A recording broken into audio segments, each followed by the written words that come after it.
وسلام على عباده الذين اصطفى اللهم لك الحمد ولك الشكر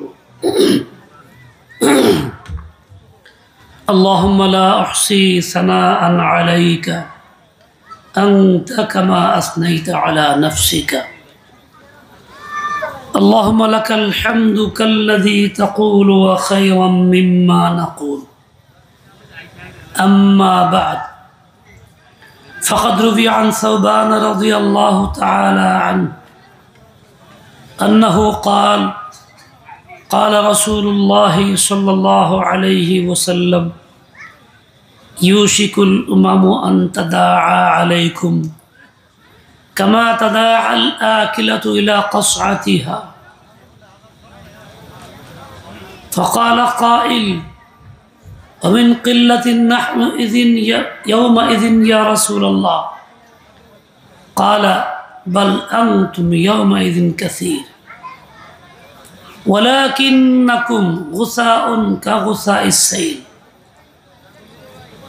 ولا ينزعن الله من صدور عدوكم المهابة منكم ولا يقذفن في قلوب الوهن قال قائل ما الوهن يا رسول الله قال حب الدنيا وكراهية الموت أو كما قال عليه الصلاة والسلام محترم حاضرين الله পাক শুকর উকিয়ারা হিলফুল ফুজুল শান্তি সংঘ এর উদ্যোগে আয়োজিত ওয়াজ ও দোয়ার মাহফিলে আল্লাহ তাআলা আমাদেরকে আসার সুযোগ দিয়েছেন সেজন্য আল্লাহ পাকের শুকর আদায় করি আলহামদুলিল্লাহ। এশার নামাজের পর মুহতারাম ইমাম সাহেব বয়ান করতেছিলেন, গুরুত্বপূর্ণ কথা আলোচনা হইতেছিল। যদিও অল্প একটু আমি পাইলাম, আমার কাছে খুবই ভালো লাগতেছিল। আর একটু লম্বা আলোচনা করলে আরো আমার জন্য উপকার হইত। আল্লাহ তাআলা মহানার বয়ান কবুল করেন, হিম্মত বাড়ায়া দেন, তৌফিক নসিব করেন। আমি আপনাদের সামনে একটা হাদিস পড়েছি, যে হাদিসটা সামনে রেখে মুখতাসার কিছু কথা বলার চেষ্টা করব।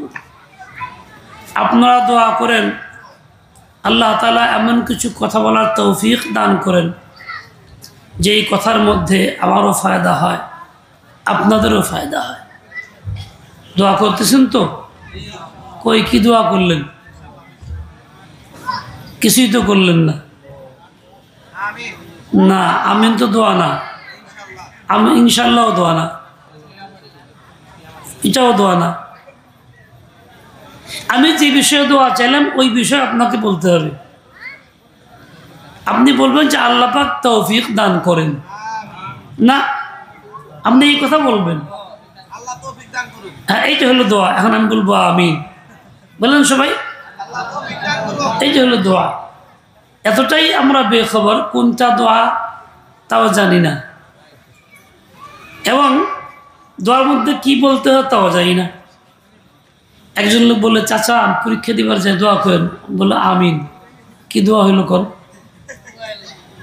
কিছুই হইল না। আমি অসুস্থ, দোয়া করেন, বলে আমিন। কি হইল? সে দোয়া চাইলো, আপনি দোয়াটা করলেন তাকে। আপনাকে বলতে হবে আল্লাহ তোমাকে সুস্থ করে দিক, আল্লাহ তোমাকে পরীক্ষায় কামিয়াব করুক। এটা হলো দোয়া। যে ইনশাআল্লাহ এটাও কোনো দোয়া না, এটা হলো কোনো কাজ করার, আগামীতে করার ইচ্ছা প্রকাশ করা। ইনশাআল্লাহ এটা দোয়া না।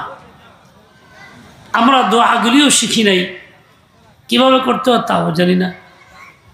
আল্লাহর নবীর কাছে কেউ দোয়া চাইলে নবী আকদাস সাল্লাল্লাহু আলাইহি ওয়াসাল্লাম ওই কথাটা বলেই তাকে দোয়া দিতেন। এটা হলো দোয়ার তরিকা। আর আমরা মনে করি দোয়া চাইলে পরে হাত উঠায় বসে কিছু একটা বলতে হবে চুপচাপ বা প্রকাশ্যে, এর নাম দোয়া। আসলে বিষয়টা এরকম না, অন্তর থেকে যেটা আসে ওটাই দোয়া। মাকসাদ ঠিক থাকতে হবে। আল্লাহ পাক আমাদেরকে সহি বুঝ দান করেন, বলেন আল্লাহুম্মা আমিন। আমি দোয়া করছি, আপনারা আমিন বললেন। দোয়ার পক্ষে আমিন বলা এটা সুন্নাত। আমি যে একটা হাদিস আপনাদের সামনে পড়েছি, এই হাদিসের মধ্যে বর্তমান বিশ্বের অবস্থা সম্পর্কে আলোচনা আছে, খাস করে মুসলিমদের অবস্থা নিয়ে আলোচনা আছে। আমরা তো আলহামদুলিল্লাহ মুসলিম, নাকি? বলেন আলহামদুলিল্লাহ মুসলিম। মুসলিম হয়ে থাকতে চাই, মুসলিম হয়ে বাঁচতে চাই, মুসলিম হয়ে মরতে চাই। আমরা মুসলিম, আল্লাহ মেহরবানি, আল্লাহ মুসলিম বানাইছেন। আমাদের অবস্থাটা কি? বিশ্বের সব জায়গাতে জুলুম অত্যাচার আমাদের উপরে। ভারতে জুলুম অত্যাচার চলছে, এটা আমাদের অজানা না। পত্রপত্রিকায় আসে, নেটে আসে, মোবাইলে আসে, সবাই জানে। মুসলমানদের সম্পদ হরণ করার জন্য, কুন্তাসা করার জন্য ওয়াকফ আইন সংস্কার করছে। অথচ ভারতে মুসলমানদের ওয়াকফের সম্পত্তি আছে অনেক অনেক। সরকারি সম্পত্তি রেলওয়ের পরে দ্বিতীয় স্থানে ওয়াকফের সম্পত্তি আছে। মসজিদ, মাদ্রাসা, কবরস্থান, খানকা, আরো মুসাফিরখানা, এমনকি স্কুল কলেজ পর্যন্ত হাজী মুহসিন সাহেবের সেই সব জায়গাতে প্রতিষ্ঠিত আছে। এই সবই ওয়াকফের সম্পত্তি। এক হাজী মুহসিন সাহেব যে ওয়াকফ করছেন, ভারতে কোনো অমুসলিম সংস্থাও তা করতে পারে না। এরপরও এরা এই সমস্ত বিতর্কিত আইন করে মুসলমানদের কুণ্ঠাসা করার জন্য, সম্পদ হরণ করার জন্য চেষ্টা চালাইতেছে। মুসলমান প্রতিবাদী হয়েছে, জুলুম অত্যাচার চলতেছে। আমরা ভুলে না যাই আমাদের ফিলিস্তিনি ভাই বোনদেরকে, তাদের অবস্থা কেমন চলছে, জায়নবাদীরা কিরম জুলুম অত্যাচার করতেছে। আর আমরা আশপাশের দেশগুলি সহ আমরা সবাই নীরব ভূমিকায় আছি, তামসা দেখতেছি। মাঝে মধ্যে মন মতো খবর একটা কেউ দিলে খুব খুশি, হা খুব ভালো হয়েছে। এর জন্য আমাদের না কোনো ব্যথা আছে, না চোখের পানি আছে, না কোনো চিন্তা ফিকির আছে, কোনো কিছুই নাই। একেবারেই নীরব, খাইতেছি, ঘুমাইতেছি, আমাদের কোনো মনে আঘাতও লাগতেছে না। অথচ পারেশানি থাকলে মানুষের খাওয়া ঘুম হয় না। নিজের ছেলে যদি আক্রান্ত হয় তাহলে ঘুম খাওয়া বন্ধ হয়ে যায়। মার পেটের ভাই বোন আক্রান্ত হইলেও তার ঘুম খাওয়া বন্ধ হয়ে যায়। অথচ আল্লাহ নবী বলছেন, আল মুসলিমু কারাজুলুন ওয়াহিদ, মুসলমান সকলে তো এক ব্যক্তির মতো। এক ব্যক্তির হাত পা, চোখ, কান, নাক, অঙ্গ প্রত্যঙ্গ আছে। এই সমস্ত অঙ্গ প্রত্যঙ্গ কোনোটা ব্যথিত হইলে তো সারা দেহটাই ব্যথিত হয়। সারা বিশ্বের মুসলিমের মধ্যে কেউ আক্রান্ত হয়ে গেলে, ব্যথিত হইলে সকলেই আক্রান্ত হওয়ার কথা। কিন্তু আফসোস যে আমাদের মধ্যে কোনো অনুভূতিই নেই, কোনো চিন্তাও নেই। ব্যক্তিগতভাবে কোনোদিন কেউ বুক ফাটা কান্নাকাটিও করলাম না যে আল্লাহ এরকম বিপদে আমার ভাইরা আছে, তুমি সাহায্য করো, এটাও কাউকে দেখা যায় না। এমনকি নামাজের মধ্যে সুন্নত তরিকা একটা আমল আছে, সেটা হলো কোনোতে নাজেলা পড়া। যখন মুসলিমদের উপরে এই ধরনের কোনো আঘাত আসে, বিপদ আসে, দেশে, দেশীয় এবং জাতীয় পর্যায়ে, তখন আল্লাহর কাছে পানা চাওয়ার জন্য আল্লাহ নবী আমল শিখেছেন একটা দোয়ার তরিকা, কোনোতে নাজেলা পড়া। অথচ আমরা এই দোয়াটাও করতে রাজি না। বিভিন্ন জায়গাতে এই কোনো আমল হচ্ছে না, সবাই গাফলতের মধ্যে আছি। নামাজটাই কোনো রকম পড়তেছি, তাও যেই নামাজে পড়ার কথা সেই নামাজ উপস্থিতি একেবারেই কম। পড়ার কথা ফজরের নামাজে, দ্বিতীয় রাকাত শেষ করে রুকুর থেকে ওঠার পরে ওই দোয়াটা করতে হয়। যারা মুসলিমদের পক্ষে দোয়া আছে এবং জালেমদের বিপক্ষে দোয়া আছে। আমরা যেন একেবারে ভুলে গেছি এবং জালেমদের ভয় ভিতরে এমনটা ঢুকছে, ও কথা বলতেও রাজি না।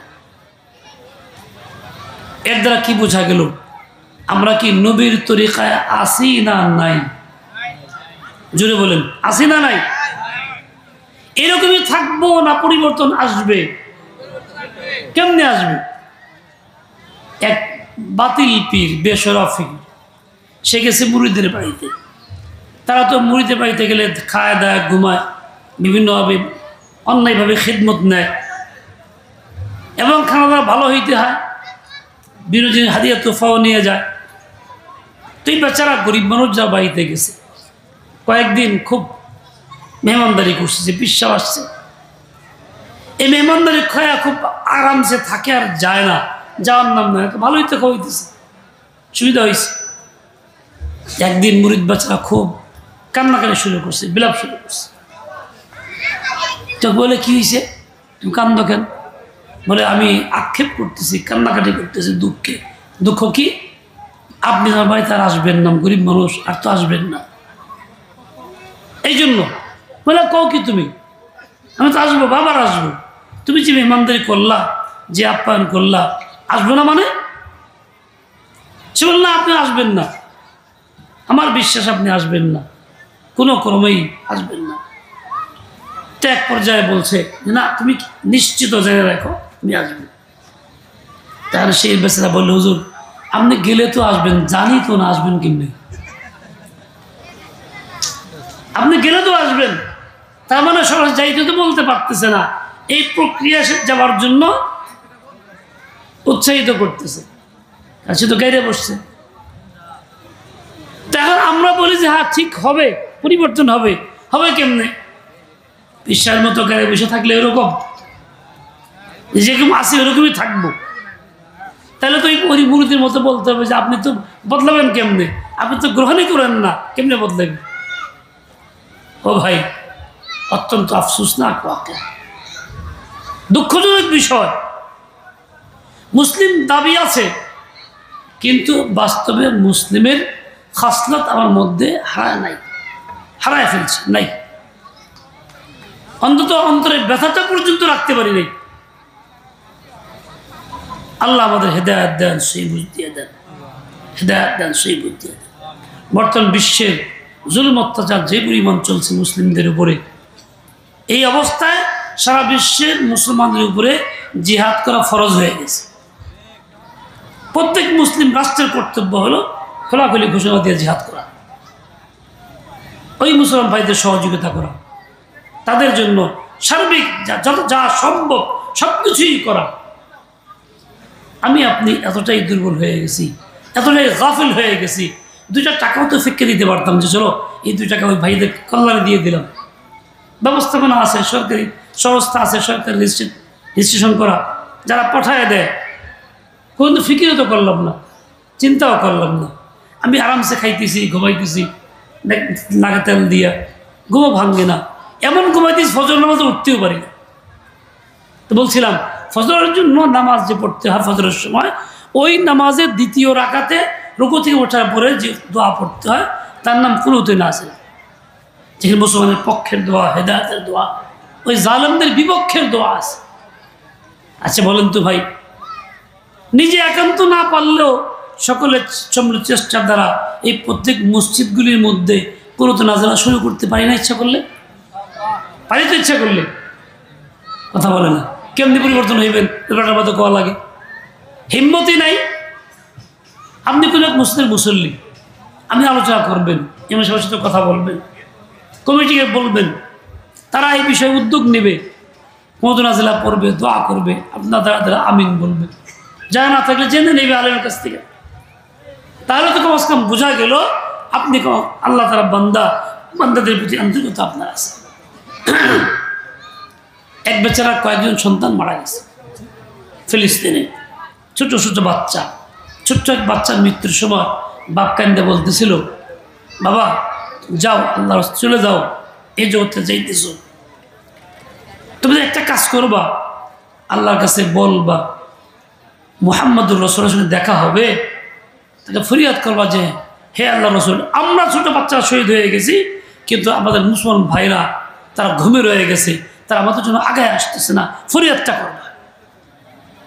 বাপ বলতেছে সন্তানকে, কতটুকু মনে ব্যথা তার আছে, সন্তান সবই শেষ, কিন্তু এরপরও আমাদের ঘুম ভাঙে না, আমাদের কোনো মনে ব্যথা আসে না। তাহলে কি পরিমাণ ময়লা দিলের ভিতরে জমছে, ময়লা জমলে পরে অবস্থা এই দাঁড়ায়, দিলে কোনো ভালো কিছু আসর করে না। দেখেন আবু জাহালকে চিনেন? চিনেন না কেউ?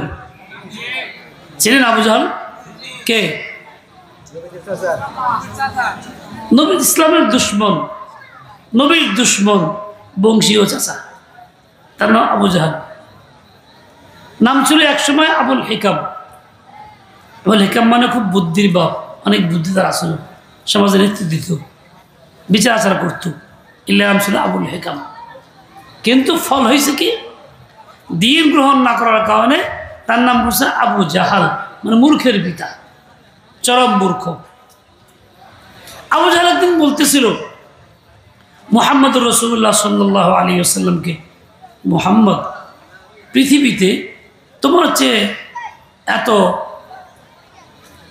অসুন্দর নিকৃষ্ট চেহারা আর কাউকে দেখিনি। নাউযুবিল্লাহ। আচ্ছা আপনারা বলেন, ইতিহাস যারা পড়ছেন, সিরাত যারা পড়ছেন, আল্লাহ নবী কি সুন্দর ছিলেন, সুশ্রী ছিলেন না অসুন্দর ছিলেন? সৌন্দর্য কি পরিমাণ ছিল?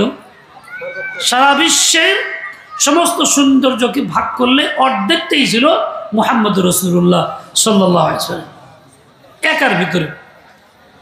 এই স্পষ্ট জিনিসটা আবু জাহল চোখে দেখলো না, ওর চোখে ভাসলো না, তো কাছেই থেকে এই কথা বলতেছিল। অথচ হাদিসের মধ্যে আসছে, সাহাবা কেরাম বলতেন, তিরমিজি, সুনান তিরমিজির মধ্যে রাসূলের জিন্দেগি আলোচনা যেখানে আছে, রাসূলের আগে এবং পরে কখনো কাউকে রাসূলের মতো এত সুন্দর দেখি নেই। লাম আরা মিসলাহু ক্বাবলাহু ওয়ালা বা'দাহু কত্তু আহাদান কত্তু। এই কথাটাকে আবু জাহল এইভাবে বলছে, ওর নজরে ভাসে নাই।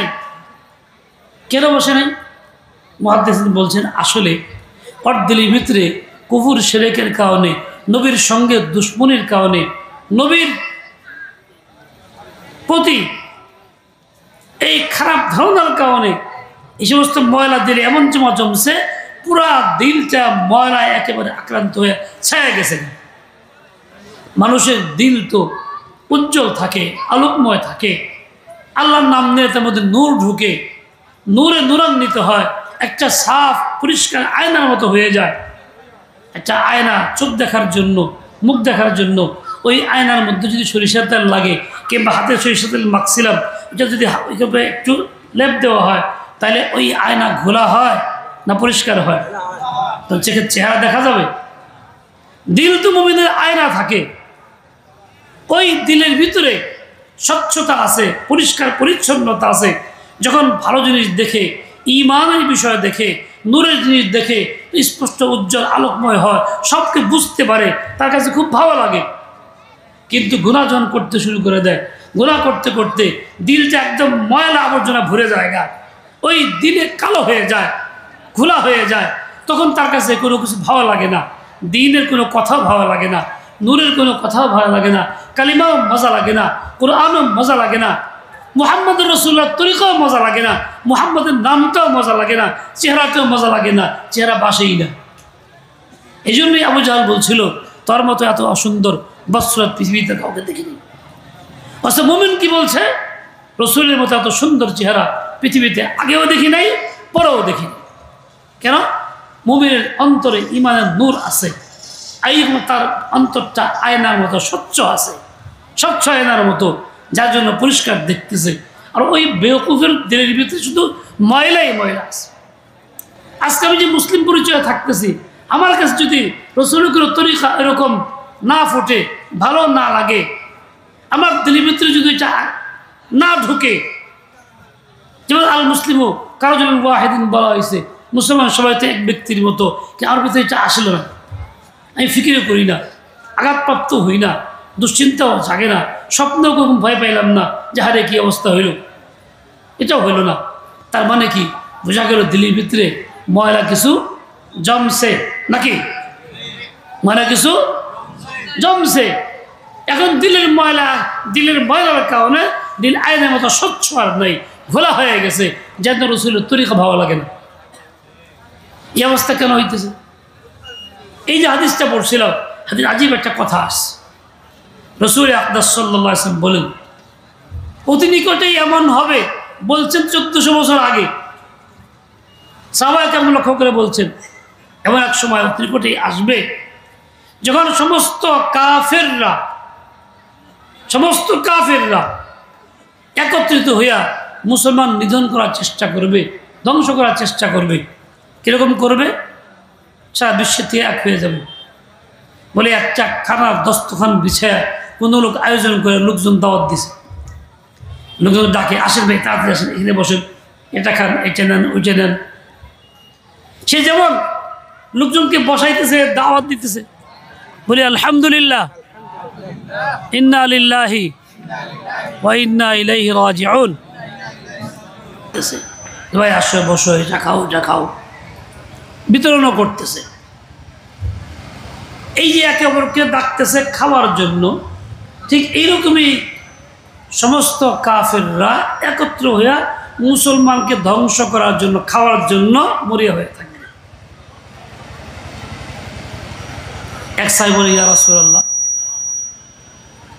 অমিন কিল্লাতিন নাহনু ইয়াউমাইদিন, এরকম হবে মুসলমানরা পারবে না, তাদের খেয়ে ফেলবে, ধ্বংসদান করবে। কারণটা কি? সংখ্যা কি মুসলমানের কম হবে কি? রাসূল আকরাম বলেন, না, বাল আনতুম আল ইয়াউমা কাসীরুন, ওইখানকার সময়ে তোমাদের সংখ্যা অনেক হবে, এমন না যে একেবারে সামান্য। সারা বিশ্বে 2 থেকে 250 কোটি মুসলমানের সংখ্যা আছে, একবারে কম নাকি? মুসলমানের অবস্থা তো এরকম ছিল যে একজনে 10 জনের মোকাবেলা করতে পারত। সর্বশেষ আল্লাহ বলছেন কম আজ কম একজনের মোকাবেলা, 2 জনের মোকাবেলা। তা 250 কোটি হলে 500 কোটি তো এমনিই মোকাবেলা হবে। এটা তো কোরআন পাকের আয়াতের মধ্যেই আছে। মুসলমান তো এমন হবে, কিন্তু তারপরও সবাই তাদেরকে খেয়ে ফেলবে, ধ্বংস করবে, সংখ্যাও বেশি। তার মানে সংখ্যা বেশি হওয়ার পরও কেন খাবে?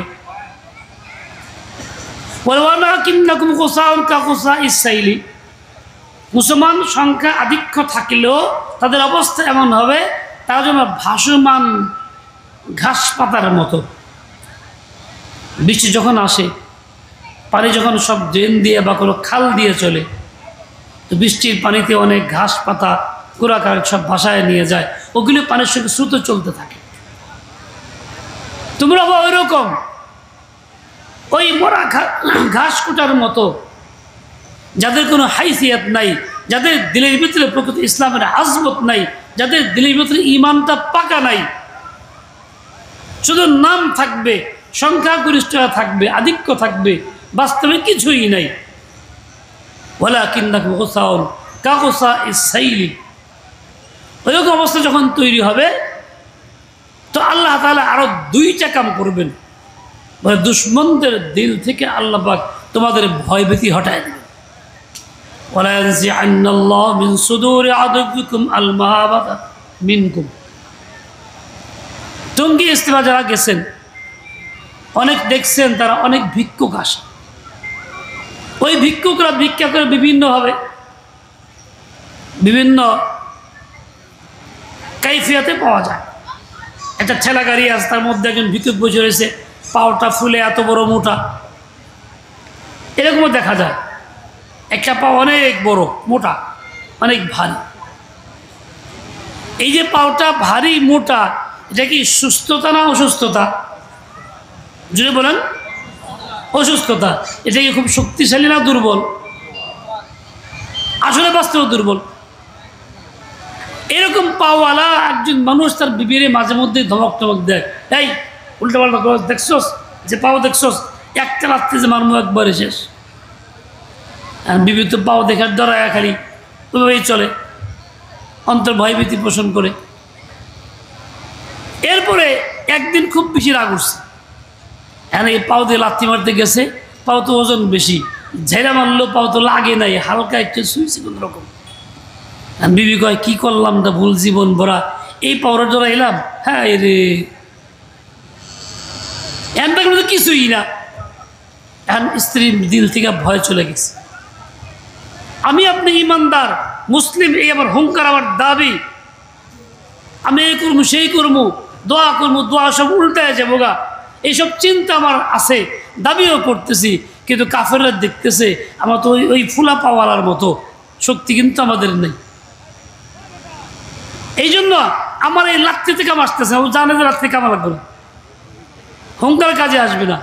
কেন? মুসলমান নিজেকে বানাই নেই, রসুলের তরিকায় চালাই নেই। আমি গুনাহে জড়ায় আছি, দিলটাকে নাপাক করতেছি। এই জন্য আল্লাহর ভয় অন্তরে নাই। যেখানে আল্লাহর ভয় অন্তরে নেই সেখানে মাখলুক তাকে ভয় করতে পারে না। উচিত ছিল আল্লাহ ভয় অন্তরে পোষণ করা, এমন ভয় করা যে ভয়ের কারণে গুনাহ দিলের ভিতরে মুটেই না আসে, গুনাহের প্রতি আকর্ষণ মুটেই না থাকে, সকল গুনাহ থেকে নিজেকে নিয়ন্ত্রণ করতে পারি, এরকম ভয়টা আমার কর্তব্য ছিল। মুসলমানকে আল্লাহ বলছেন এইটা খেতাব দিয়ে। ইয়া আইয়ুহাল্লাযীনা আমানু তাকুল্লাহা হাক্কা তুকাতিহি ওয়া লা তামুতুন্না ইল্লা ওয়া আনতুম মুসলিমুন। ভয় করো এবং প্রকৃত মুসলিম হয়ে দুনিয়ার থেকে যাও। মুসলিম তো আসি, ফিরা মুসলিমে যাইতে গেছে কেন? তার মানে হলো যে অবস্থা আছে তো নামের মুসলিম আছি, কামের মুসলিম নাই। ওইরকম ফুলা পাওয়ালা আছি, শক্তিশালী পাওয়ালা নাই। ওরকম দোয়ার ধমকি দিতেছি, অন্তরে সে দোয়াটা নাই, দোয়া কার্যকরিতা নাই। এমন একজন পাওয়া খুব কঠিন হবে যে জায়নামাজে সাজদায় পড়ে চোখে পানি ফেলতেছে, কান্নাকাটি করতেছে, আর কান্নাকাটি বুক ভাসাইতেছে, ঘন্টায় ঘন্টা চলতেছে। এমন একজন লোক পাওয়া খুব কঠিন। হাজার বিপদে বললো সে কান্দে না, আরেকজনদের কান্দানোর চেষ্টা করে, বলে হুজুর দোয়া করেন, খুব বিপদে আছি। মানে হুজুর কান্দে দিক, হুজুর দোয়া করেন, আপনি খুব বিপদে আছি, খাস দোয়া করেন। তাও সমস্ত জিম্মাদারি হুজুর নিয়ে নিছে। নিজে দোয়া করা দরকার ছিল, কান্নাকাটি করে সাজদায় পড়ে, সেটা নাই। যে আল্লাহ ভুল করছে, আমি অন্যায় তো আমার প্রতি অসন্তুষ্ট হয়েছেন, সেজন্য পরীক্ষা আসছে, আপনি পরীক্ষা দিয়েছেন, এটা কে হটাবে? আপনি তো বলেন একমাত্র, আমি তা বলি না। ও ভাই, মালিকের কুত্তা আছে, খুব শিকারী, শক্তিশালী। অন্য কোনো লোকজন তার কাছে আসে তো তখন এই কুত্তা খুব খেউ খেউ করে, আসতে দেয় না, তাকে বাধাগ্রস্ত করে। সেই মুহূর্তে কুত্তার সঙ্গে পাছার ধরলে তখন কি কুত্তার সঙ্গে পারা যায়? পারা যায়? তখন নিরাপদ ব্যবস্থা কি? কুত্তার সঙ্গে পাছার না দইরা মালিককে বলো যে ভাই খুব বিপদে আছি, তুমি কুত্তাটা সামলাও। আমি আপনার অবস্থা হলে এই সমস্যা আসলে সমস্যা সমাধানের জন্য আল্লাহর কাছে রুজু করি না, মালিককে বলি না যে মালিক এই সমস্যা দিছে, যে মাখলুক আমার উপরে লাগছে, মাখলুক তো মালিকের কুত্তা, মালিকের গোলাম। আল্লাহকে বলা দরকার ছিল আল্লাহ আপনি এটাকে দূর করে দেন, না উল্টা কুত্তার সঙ্গে মোকাবেলা করি। ও ভাই, একটা ফ্যান চলে জোরে, একটা স্ট্যান্ড ফ্যান দাঁড়ানো আছে, জোরে চলতেছে, এই আপনাকে ঠান্ডা লাগতেছে, ভালো লাগতেছে না, ফ্যানটা বন্ধ করতে চান, আপনার মনে বিরুদ্ধে হইতেছে। আপনি যদি চান যে ফ্যানটার চলন্ত অবস্থা হাত দিয়ে থাপা দিয়ে বন্ধ করবেন, পারবেন কি? কেউ আসেন পারবেন? হাত দিয়ে এরপরে কি হবে? উল্টা হাতটা কাটবে, ক্ষতিগ্রস্ত হবে, জখমি হয়ে যাবেন, ওটা আপনি ফিরাইতে পারবেন না। ফেরার পদ্ধতি ছিল কি? ওইটার সঙ্গে মোকাবেলা না কইরা, ওটা থামাইয়া দেওয়ার চেষ্টা না কইরা জায়গা মতো যান, সুইচ যান, সুইচে চিপ দেন, আপনার হাত দিয়ে ধরাও লাগবে না, কিছুক্ষণের মধ্যেই বন্ধ হয়ে আসবে। এটা বড় মেশিন চলতেছে, পানির মোটর চলতেছে, আপনি বন্ধ করতে যাবেন, আপনি হাত দিয়া বন্ধ করবেন, হবে না, ওই সুইচ দিয়ে বন্ধ করতে হবে, জায়গা মতো বন্ধ করতে হবে। এই যে মাখলুকের পক্ষ থেকে অশান্তি, এই যে ঝামেলা, এই যে কষ্ট, এই যে বিপদ আপদগুলি আসতেছে, আর আমি আপনি চেষ্টা করতেছি মোকাবেলা করার জন্য। কেউ তো বলি দারিদ্রের মোকাবেলা, কেউ বলি অমুক পরিবেশের মোকাবেলা শব্দটাও বলি, করার চেষ্টা করতেছি। কিন্তু ওই ফ্যানে, চলন্ত ফেলে হাত দিয়া বন্ধ করার চেষ্টাটা যেমন বোকামি, এটা মোকাবেলা করা হলে বোকামি। উচিত ছিল কি? মালিককে বলো, মালিকের সুইচ আছে, যে আল্লাহ সুইচটা বন্ধ করে দাও, মাখলুককে নিয়ন্ত্রণ করো, কুত্তা সাবধান করো, বিপদ থেকে বাঁচায় দাও। মালিক রাজি হইলে ঠিকই এটা হইতো, কিন্তু মালিককে বলতেছি না, মাখলুকের সাথে লড়তেছি। এই হলো আমাদের অবস্থা। দিল আল্লাহমুখী থাকতেছে না, যার জন্য আমি পাশ করতেছি না, বিপদ দূর হইতেছে না। ওয়ালা ইয়ানজিআন্নাল্লাহু মিন সুদুরি আদুবিকুম আল মাহাবাতা মিনকুম।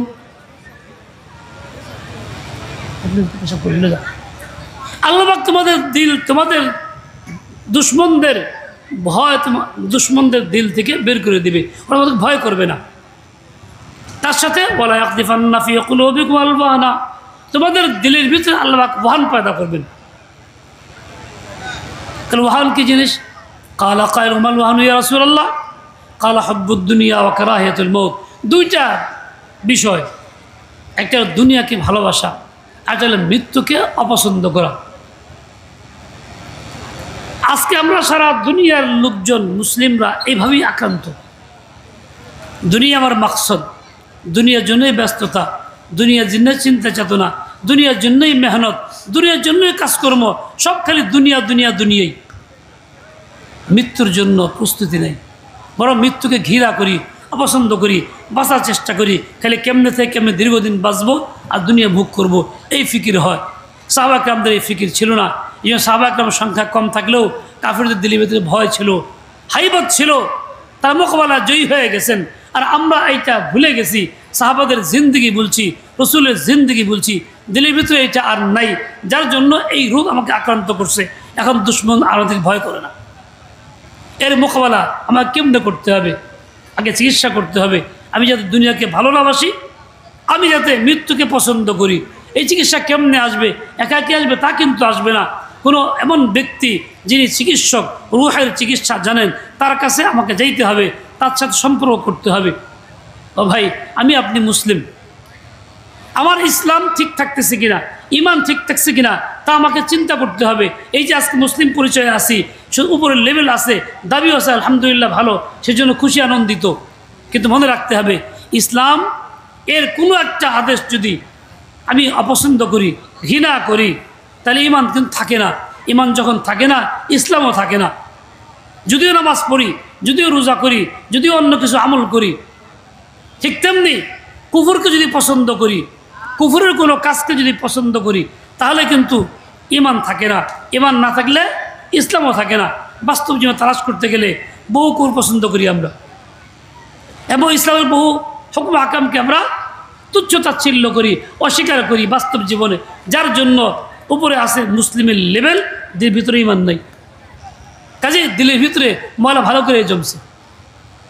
এক দুইটা কথা দেখেন, একজন মানুষ যদি আমাদের সমাজের অবস্থা প্রয়োজনে দ্বিতীয় বিবাহ করে, নিয়ত ভালো, গুনাহ থেকে বাঁচতে চায়, দ্বিতীয় বিবাহের অনুমতি আছে শরীয়তে। প্রয়োজনে পর্যায় করে চারটাও করতে পারবে কারো জরুরত পড়লে। একে দ্বিতীয় বিয়ে করলে আমাদের অবস্থা কি হয়? আমরা খুব পছন্দ করি না ঘৃণা করি, আলোচনা করে সমালোচনা করি, সব জায়গায় সমালোচনা, তার বিরুদ্ধে কথা। যদি কেউ বলে ওই মিয়া এরকম করো কে, বেচারা অন্যায় করে না, ভালো কাজ করতেছে, সে তো গুনাহ করতে বাঁচতে চায়, হ্যাঁ মিয়া লেখের কথা কও, হ্যাঁ চোখ খারাপ, হ্যাঁ চরিত্র খারাপ দিয়ে বিয়ে করছে। চরিত্র খারাপ ব্যক্তি বিয়ে করে না ব্যবসাখানা যায়, এ তো বিয়ে করছে ব্যবসাখানা যায় না, চরিত্র ভালো দেখা, তারা কয় চরিত্র খারাপ। আরও মারাত্মক কথা কয়, এদের কি ইসলামকে গ্রহণ করা হইলো না বর্জন করা হইলো? কথা কন না কেন?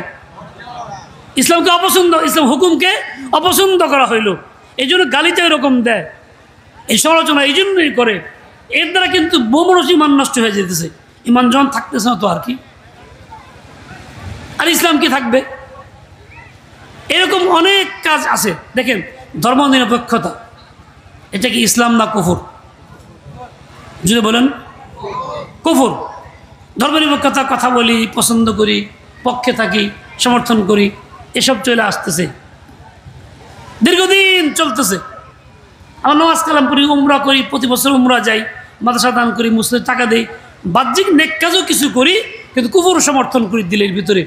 কুফর সমর্থন করলে ইমান থাকেনি, ইমান না থাকে ইসলাম থাকেনি। সকল ক্ষমতার উৎসকেরা আল্লাহ, আমরা দাবি করি উৎস জনগণ। এটা কি কুফর? কুফর না ইসলাম? এটা বললাম, পছন্দ করলাম, সমর্থন করলাম, কি হইলো? কুফর সমর্থন করলে ইমান থাকবো নি? ইমান না থাকলে ইসলামও থাকে না। এই জন্য আমাকে বুঝতে হবে দিন ইসলাম কি, ইমান কি। আমাকে খাঁটি ইমান নিয়ে বাঁচতে হবে, মরতেও হবে। খাঁটি ইসলাম নিয়ে বাঁচতে হবে, মরতে হবে। এবং আল্লাহর আইন সমাজে প্রতিষ্ঠিত করার জন্য যে চেষ্টা করার দরকার ওয়াজিব, সেটা আমাকে করে যেতে হবে। এই জন্য ওলামা কেরাম আপনাদেরকে আহ্বান করে, ইসলামী দলগুলি আপনাদেরকে আহ্বান করে, মামুনুল হক সাহেব চেনেন আপনারা, উনি আপনাদের আহ্বান করে যে ইসলামকে সমাজে গালিব করার জন্য আপনারা মেহনত করেন, বাংলাদেশ খেলাধুলায় যোগ দেন, এই আহ্বান করে।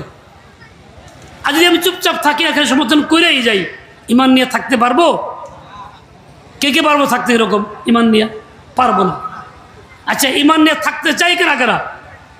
তাহলে যেন ওলামা কেরাম পরামর্শে এইভাবে ইসলামের পক্ষে, ইসলামকে সমাজে প্রতিষ্ঠিত করার জন্য আমরা মেহনত করি, এটা আমার জন্য ওয়াজিব।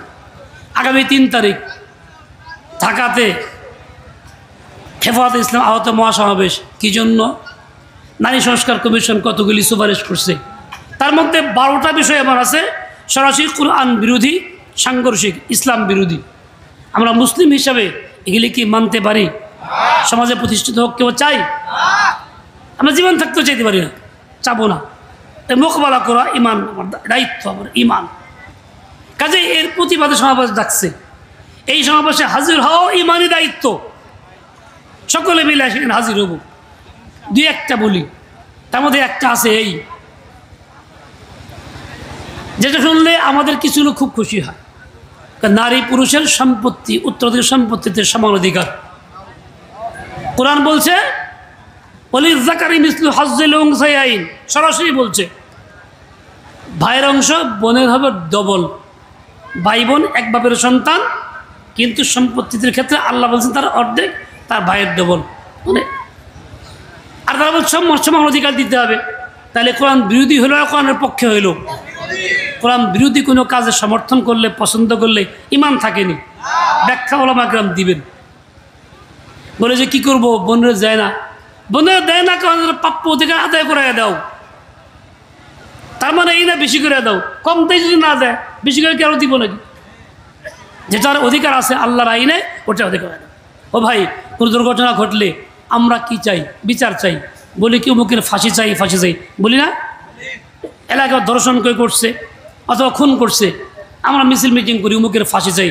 ফাঁসি কি ইসলামে আছে? কথা বলেন না কেন, ভয় পান কেন? ফাঁসি আছে কুফুরে আইনে। আমরা চাইলামই কুফুরে আইন, তো মুসলমান কেমন থাকি? আমি তো এটা বদলায় বলতে পারতাম অমুকের বিচার চাই, আল্লাহর আইনে বিচার চাই, বলতে পারতাম না? এই দাবি করলে অসুবিধা হইতো? দাবি করার অধিকার তো আমাদের সকলেরই আছে। তাহলে আমি তাও করি না, মুসলিম পরিচয়ে থাকি, কিন্তু আল্লাহর আইনে বিচারও চাইতে দাবি করি কুফুরটা। এরকমভাবে যে 12টার মধ্যে আর একটা আছে, সেটা কি? আল্লাহ তাআলা একক, কুল হুয়াল্লাহু আহাদ, একত্ববাদ। সুপারিশ করে আছে বহুত্ববাদ চালু করতে, মানে একত্ববাদ না বহুত্ববাদ। অনেকেরই পূজা করবা, কি সম্ভব? ইমান থাকবে? আপনার পক্ষে আছেন? নাই। বহুত্ববাদ বুঝেন না? মুশরিকরা যা করে, একজন খোদা না তো অনেক খোদা মানন লাগবো। পারবেন মানতে? কে পারবেন? তাহলে এই মোকাবেলা আপনাকে করতেই হবে। কোরআন কাছে ফানকিহু মা তাবা লাকুম মিনান নিসা, তোমার প্রয়োজন মোতাবেক তুমি বিয়ে করো, 2 হোক 1 হোক। সেখানে আছে, সুপারিশের মধ্যে আছে ও একাধিক বিবাহ, বহুবিবাহ বন্ধ করতে হবে। শুধু আরও মারাত্মক কথা আছে, যারা বেশ্যাবৃত্তি করে তাদেরকে যৌনকর্মী হিসাবে সমাজে প্রতিষ্ঠিত করতে হবে। আপনাকে ইমান, আমরা মুসলমান ইমান নিয়ে আসি দাবি করি, এটা মানতে পারি? তাহলে এর প্রতিবাদ করা জরুরি কিনা? শুধু আমরাই কয়জন না, সকল মানুষ মিলে প্রতিবাদ করা জরুরি। কাজে আমরা সমাবেশে যোগদান করব। আল্লাহ পাক হিম্মত দেন, তৌফিক দিয়ে দেন। ওয়া সাল্লাল্লাহু তাআলা আলা নবিয়িল উম্মি ওয়া আলা আলিহি ওয়া আসহাবিহি ওয়া বারাকা ওয়া সাল্লাম। সুবহান